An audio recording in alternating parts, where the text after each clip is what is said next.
I don't think anyone on the team has any interest in lending the platform that we've worked so hard to build, and the things that we fight for, and the way that we live our life. I don't think that we want that to be co-opted or corrupted by this administration. And going to the White House would be, in your opinion, risk co-opting or corrupting your message? Yeah, I think so. I think it's an opportunity for this administration to sort of put us on display as their sort of guests for the day. And I don't think that makes sense for us at all. There's been all this talk of Megan Rapione versus Donald Trump, or Megan Rapione for women's rights, for equal pay rights, for all these advocacies that women are fighting for now. And if I'm just being clear, if I'm being frank, if I'm just being honest, I don't believe everything that she stands for. I'm not saying that she's wrong in what she stands for, but I don't know. There's certain things I don't believe that like she does, and I feel that some of the things that she's been saying aren't fully true, and I would just like to discuss some of those things, but also with the help of some sources or relevant sources that I believe would actually help other people understand how I feel on this matter and on Megan Rapione as a whole. And she has become this sort of obnoxious advocate for her position. The reason I call it obnoxious is because, I'm sorry, but if you go to University of Portland on scholarship for women's soccer and then you're whining about this country, shut up. Really, this is a pretty great country when you get to go to college for free, because not only do you kick a ball in a sport people pretend to care about once every 4 years. Like, when I say shut up, by the way, I don't mean that she should be made to be quiet. She can talk as much as she wants. I'm just saying it's obnoxious. Because guess what? It is obnoxious. When she's kneeling for the national anthem in a country that is celebrating her as a heroine, she's getting paid millions of dollars to make ads for Nike about how she is a lesbian and outspoken and a soccer player. It seems to me she should be sort of grateful for the country that makes all that possible. It seems to me you should be pretty happy about the country, not sitting back and talking about how terrible the country is all the time.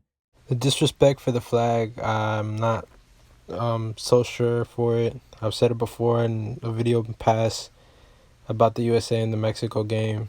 I feel like when you get this chance of representing your country, it's some sort of honor. You have to honor it, And I know that she's doing this in a sense of protest because of the oppression that she feels. And she's standing as well with Colin Kaepernick, who is also doing this as well. But I don't see what's so oppressed in this century, in the 21st century. I feel like all those liberties, all those things that most of these people are talking about, you don't really see that in today's society. And I feel like it's just someone becoming a victim, or getting in this sense of victimhood, feeling that the world owes them for wrongs that have been done before or in the past. I feel like that's irrelevant now. And if you feel that I'm wrong or things like that, or I'm misrepresented or whatever, I just feel like if you attach yourself to these things of the past, you will never move forward. And I don't know, especially with Colin Kaepernick and what he's done with Nike, banning the shoe with the flag. That shoe it's a part of U.S. history. That old Betsy flag was created by an oppressed woman during that time. And I know they waved it during slavery times, but she was an oppressed woman as well. She couldn't vote. She couldn't do all these things that a lot of these women supposedly advocate for. But I know that Megan Rapione says that she's from the LGBT community. She's gay, whatever, or she's lesbian. And I don't know. I don't see the same amount of oppression that she's talking about. And I have like a little bit of evidence to sustain my quote. Felt a little inauthentic. Lori said it, and it was like one of those moments where I was like, you're right. Rapinoe's parents were concerned about the backlash, but she said the announcement had the opposite effect. Rapinoe told Yahoo Sports that people have told her she, quote, gave them the push or the confidence that they needed to be themselves, or tell their families they're gay or come out. This whole process of coming out, it's just been one affirmation after another. And having like a major brand sponsor you in this decision that you made, that they back you in everything that you do. Like Nike's made their position made, like they're going totally towards the Democrat, the left-leaning part of politics, you know. They're standing with Megan Rapinoe. They're standing with Colin Kaepernick. They're making their decisions be known. Like, that's fine, you know. Companies can do that. And Nike's also benefited from it as well, because the people that do invest in Nike and whatever, I know there was backlash for certain things that have happened, but their stock has gone up and things like that, because most people do still buy their products for the quality and not just for political ideology. And it's good. Like Ben Shapiro said, that Megan Rapinoe is in this country and she's able to be whatever she wants to be and have the freedom to express herself in any way. And it's good that there's a brand out there that's willing to partake in her ideologies. More than that, Rapinoe demonstrates an obvious unwillingness to even talk with anybody on the other side of the aisle. Now, before people say, well, why would she talk with you? You're criticizing her. Right, I'm criticizing her specifically because she has evidenced no desire to have a conversation of any merit or substance on these issues. Instead, she appears on media outlets that drool over her and ask her silly, stupid questions and allow her to get away with silly, stupid answers. I feel there's more of a split with what she's doing, you know. Instead of actually making the country become one, or make this be a matter of America, this win being for America, things like that. Like I said, she's more looking for a way to show how she's oppressed, divide the country in between Republicans and Democrats. She's going with Democrats. She doesn't want to talk with anybody of the other side, and I feel like that's a problem as well. I mean, you have to be out there. You can't be so close-minded. The world is not going to be sunshine and rainbows, and there's other people that have different ideologies, and it's better to understand them, to try to comprehend them, to try to see what they believe. And if you don't believe the same, then that's fine, you know. But saying that you're not going to go stretch your hand, you're not going to go cooperate with the other person, I don't see what is there to like or what is there to follow. Like, she's got talent, she's good in the soccer field, and like that's what I praise, you know.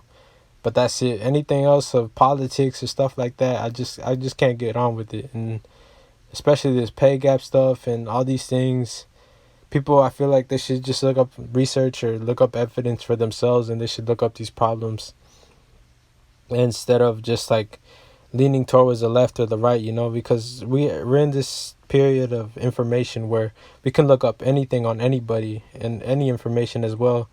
And I feel like people should be informed and try to get informed to get the information for themselves instead of depending on just the media and the news sources. Immediately following the final whistle, you get that USA, USA chant, but equal pay along that same cadence. Yeah. I think fans want to know what they can do to support that fight. Fans can come to games. Obviously, the national team games will be a hot ticket, but we have 9 teams in the NWSL. You can go to your league games. You can support that way. You can, buy players' jerseys. You can lend your support in that way. You can tell your friends about it. You can become season ticket holders. I think in terms of that, that's the easiest way for fans to get involved. Oh, you mean that fans can actually create the economic incentives for you to get paid more? You mean that capitalism can actually raise your pay? So what you're saying is that the reason you're not getting equal pay right now is because you're not making equal money for your league, and the best way for you to raise your pay would be for people to come and purchase tickets and memorabilia from your team, which suggests that this isn't about sexism at all. This is about you just complaining about sexism for publicity. It's just this sort of stuff, and there's no follow-up there at all, of course. You know, and Rachel Maddow is never going to do the follow-up. That's who's interviewing her there. Rachel Maddow is never going to say to Megan Rapione, so you're saying capitalism can actually increase your pay? That's never going to be a thing that anyone on the left asks. Instead, we all have to pretend that this is all normal and that it's not divisive at all and that truly she's a hero to everyone. Absolute silliness. Absolute silliness. And bad for the country, by the way. When even the stuff that we take a break with, sporting, is turned into this, it's pretty obnoxious. And evidence of her being obnoxious, there's a bunch of it out there, especially with that incident at the EPSBs, and I don't know, other instances of just how obnoxious she is. I don't know. I can't really recall a world champion being so obnoxious as this USA team, and especially as Megan Rapione.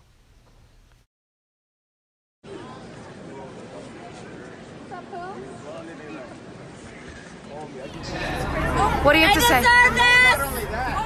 What do you deserve? I deserve this. You deserve all of it. Everything. You deserve this. And I know this is just their character. It's her character. It's not going to be likable to every single individual. And anybody can be the way they want to be, you know. They can act any way they want to act. It might not be positively... it might not be positive. It might not be looked positively by the other people. But it doesn't matter, you know. Because that's just a thing of character. That's just a thing of personality. That's just things of... just how a person is, you know. And you can't really judge a person for how they are or whatever. And I believe, like, that's just something not to be taken into account. Like, I mean... maybe that kid looks up to her or whatever, but I don't know why he does, because I don't. But like, I mean, it's just a young kid, and as well, those were just like, I don't know, Instagram stories, Snapchat stories, things like that. People are just celebrating, they're in the moment, you know. And I can see why she would act in this way. And it's a part of like empowerment for women and things like that, and it's very meaningful to them. It might not mean anything to me, but this is just something for them, you know. And like, what I want to mostly point out is just this pay gap dispute, you know. I found this evidence in this article, and I'm just going to quote what I see in it and like how it draws into the account of this pay discrepancy that they've been talking about. And it just says, especially from 2016 to 2018, the women's team brought $50.8 million in revenue, while the men's team brought $49.9 million, and that's a difference of that's less than 2% in the women's favor.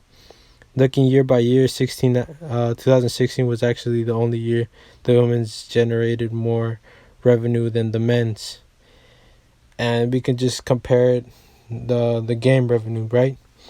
The women's generated $24.11 million compared to the $22.24 million from men. In 2017, both teams brought in the same amount of revenue at $14.61 million. And in 2018, the men's team actually brought $13 million compared to the women's $12.03 million. And like, this is what I was trying to get at, you know. Most of the time I've been seeing all these articles that they say that the women brought 50 million and the men only brought 49, and it's like less than 1% point whatever. But you could just see right here, each year, only 1 year the women brought more than the men. And then if you compare the years in 2014, 2015, the men's team actually brought 8.31 million and 11.71 million more than the women's team respectively.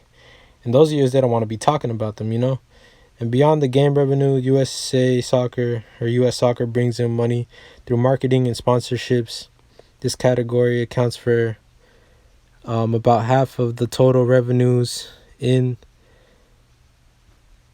the recent years. Marketing and sponsorships, which includes sales of broadcast rights. It's hard to credit. It's hard to credit to either the men or the women because the transactions are made as a bundle and not separately each team. And this is what I just got to say, you know. Other parts in the article also said that basically game revenue is just a fourth of what the U.S. Federation wins or makes off its total revenues. And the dispute about the World Cup, like there's no dispute on that, because in the 2018 Men's World Cup, the prize money was $400 million compared to the $30 million for the Women's World Cup in 2019, giving a vast difference in total funds available to allocate. It's essentially guaranteed to the women that would end up with less prize money than the men, even though the women won the championship. And this is just what I gotta say, you know. You can just see the numbers right there. I'll leave a link to this article so you can read it yourself. And that's what I'm saying. If you don't research these things, if you don't look at the numbers, the women basically just made more in 2016, which is fine. You know, they made, what was it, like $2 million more than the men. And that's okay, you know. But like, they want to make these made up numbers that they be making more these past 3 years when they actually haven't. They made the same amount in 2017, and in 2018, the men actually won more than the women. But they want to put these amounts together and just say they have been making more. And the men didn't even qualify for the World Cup, so I don't even know why they complaining. Like, imagine if they did. They would have been making way more money, and this evidence wouldn't even have been brought. But they didn't, so this is what's being disputed. But like I said, I just see that it's not concrete, you know? You can't be making up these false accusations. And Megan Rapinoe can continue with her life. She can continue to disrespect the flag, not be patriotic, not care about it. Like, and you could just see right here in this picture, like, where is all those people that they say are giving all this money to the women's game? Like, all I see is about probably like 50 fans right there in this empty stadium. That's just what I gotta say. And she said it herself, just come to the NSL games, buy the jerseys, do this, buy whatever. But that can only be generated in a capitalist system. The socialist system where everybody's equal, I don't buy it, you know, because it doesn't seem right to me, you know. If I win 100,000 and you win 50,000, but we have to be equal, that means both of us will probably win 75,000 because I have to give up some of my revenue to give to you because you think that we should all be equal. But I feel like you should just give what you generate. And like I said, the revenues that they're talking about is just by matches being played is just a fourth of what the total federation gets. And that's not even counting the broadcast deals, the marketing, whatever, all those things, because they're bundles. And they said that the NSL games are mostly just played on, or they're mostly just played or televised on YouTube, while the men's games are on the MLS are multi-millionaire deals with Fox and ESPN and other broadcasting things. But this is just all a dispute. This is all an agenda being brought up by the left to disregard the president and things like that. And I feel like you should just look more into it. People should not just be fooled by what the media tells you. You should research the things for yourself, and not everything is going to be all pretty sunshine and rainbows, you know. And I don't know. I look at the economics. I look at what both teams are generating, what's the money sense, because most people don't look at those things. They just look at this little article and it says this and that. But I mean, I know this was an article that I also sustained, but it also went more in depth than all the articles the other ones that I was looking. Most of them just told me that in the 3-year span that they made more money than the men. But if we looked year by year, they only 1 year they made more than the men. And if we count for like all the other years. And the women, they're being obnoxious. I mean, I feel like the women's game is not up to par. They have a lot of development to do, and I've talked about this in other videos. You should probably watch them there. I don't feel that USA's women's soccer is going to be so dominant. In the next World Cup, a lot of countries will be catching up, and you could just see the history. Maybe I may make a history on women's soccer and just see how America's so dominant in this sport, or this side of sport of female athletes. But this is just basically all I got to say on the matter. It may not be to your pleasing, it may not be to your liking, but this is just what I got to say. This is how I feel on the matter. But everybody's openly free to decide what they want to support, you know. So this is how I feel on the matter. And I just hope you subscribe to the channel and like this video. Maybe share it with people that may think opposite or whatever, and just see what they think for themselves and what they can formulate off this opinion of mine or off this evidence that I've shown. But this is all I gotta say, and I hope you like the video, and I hope you subscribe to the channel. Peace out.